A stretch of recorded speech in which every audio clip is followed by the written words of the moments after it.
दोस्तों, गौतम बुद्ध कहते हैं, मनुष्य का सबसे बड़ा शत्रु है क्रोध। इसलिए मनुष्य को अपने क्रोध पर नियंत्रण रखना चाहिए। एक बार की बात है। बुद्ध एक गांव से गुजर रहे थे। उस गांव के लोग उन्हें पसंद नहीं करते थे। उन लोगों ने बुद्ध को घेर लिया और उन्हें बुरा भला कहने लगा। गांव वालों का सरदार तो सबसे ज्यादा नाराज था। वह तो बुद्ध को गालियां ही देने लगा। पर बुद्ध इस सब से बेपरवाह मंद मंद मुस्कुराते रहे। सरदार काफी देर तक बुद्ध को गालियां देता रहा, लेकिन कुछ ही देर में उसका मुंह सूखने लगा, जिससे वह चुप हो गया। यह देखकर बुद्ध बोले, अगर तुम्हारी बातें समाप्त हो गई हो तो मैं आगे बढ़ूं। मुझे आगे वाले गांव में जाना है। वहां के लोग मेरी प्रतीक्षा कर रहे होंगे। यह देखकर गांव का एक व्यक्ति बोला, हम लोग तुम्हारा अपमान कर रहे हैं, तुम्हें गालियां दे रहे हैं, लेकिन तुम इसका जवाब देने के बजाय मुस्कुरा रहे हो। तुम इसकी प्रतिक्रिया क्यों नहीं देते? बुद्ध बोले, बस तुमने आने में तनिक देर कर दी। यदि तुम 10 वर्ष पहले आए होते तो मजा आ जाता, क्योंकि 10 वर्ष पहले मैं भी तुम्हारी तरह था। अगर उस समय तुम मुझे बुरा भला कहते, गालियां देते, तो मैं भी क्रोधित हो जाता। मैं तुम्हें इससे भी अधिक गालियां देता। हो सकता है हाथापाई पर भी उतर आता, पर अब मैं आगे बढ़ गया हूं। अपना क्रोध, घृणा सब पीछे छोड़ आया हूं। अब मैं उस जगह पर पहुंच गया हूं जहां तुम्हारी गालियां पहुंचने में असमर्थ है। तुमने मुझे गालियां दी, यह तुम्हारी भावना है, लेकिन तुम्हारी यह भावना मुझ तक पहुंच ही नहीं रही। मैं इससे आवेशी तभी होऊंगा जब मैं इसमें भागीदारी हो जाऊंगा, जब मैं इन्हें स्वीकार कर लूंगा। लेकिन मैं तो तुम्हारी इस क्रिया से निरपेक्ष हूं, इससे बहुत दूर हूं। इसलिए मैं अब भी पहले की तरह शांत हूं। यह सुनकर सरदार बोला, अरे ऐसे कैसे? मैंने तो तुम्हें गालियां दी है, और वो भी पूरे गांव वालों के सामने दी है। फिर उसे लेने या ना लेने का क्या मतलब होता है? बुद्ध मुस्कुराते हुए बोले, बस कल मैं एक गांव गया था। वहां के लोगों ने मेरे प्रवचन सुना। वे बहुत प्रसन्न हुए। गांव का मुखिया मेरे लिए मिठाई लेकर आया और उसे खाने का आग्रह करने लगा।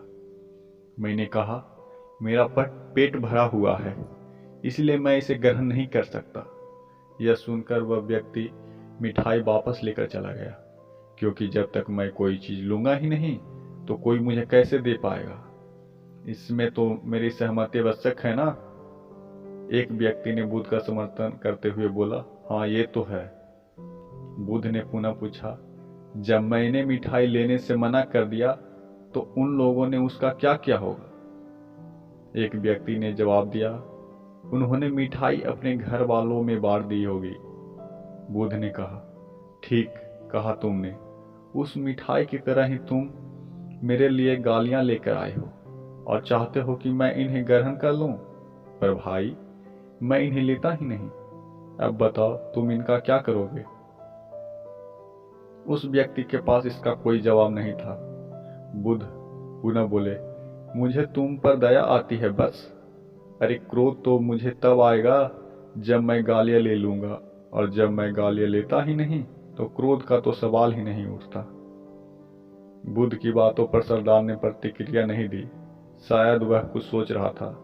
बुद्ध बोले, मैं अपनी आंखों से देख रहा हूं कि गाली एक कांटा है, जिसे देने वाला व्यक्ति और लेने वाला व्यक्ति दोनों क्रोध से पागल हो जाते हैं।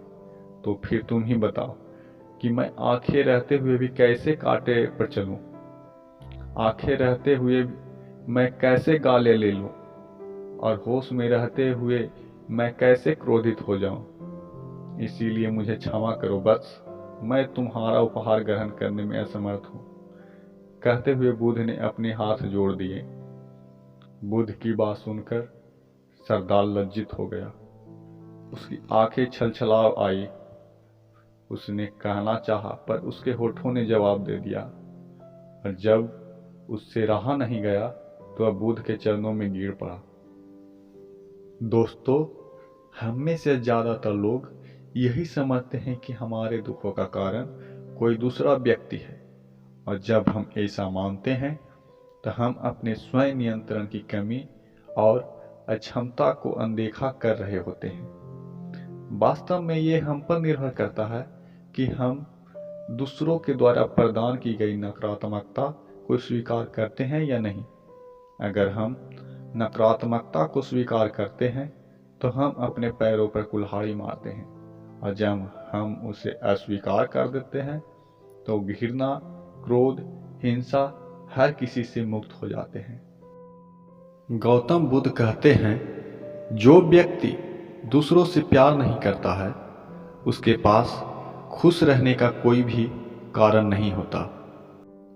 दोस्तों, मुझे आशा है कि इस वीडियो को सुनने के बाद जब कोई भी आपको अपमान करे तो अपने मन में क्रोध नहीं, शांति बनाए रखेंगे। अगर स्टोरी अच्छी लगे तो सब्सक्राइब कर दें और कमेंट में बताइए कि कैसी लगी ये कहानी। जय हिंद।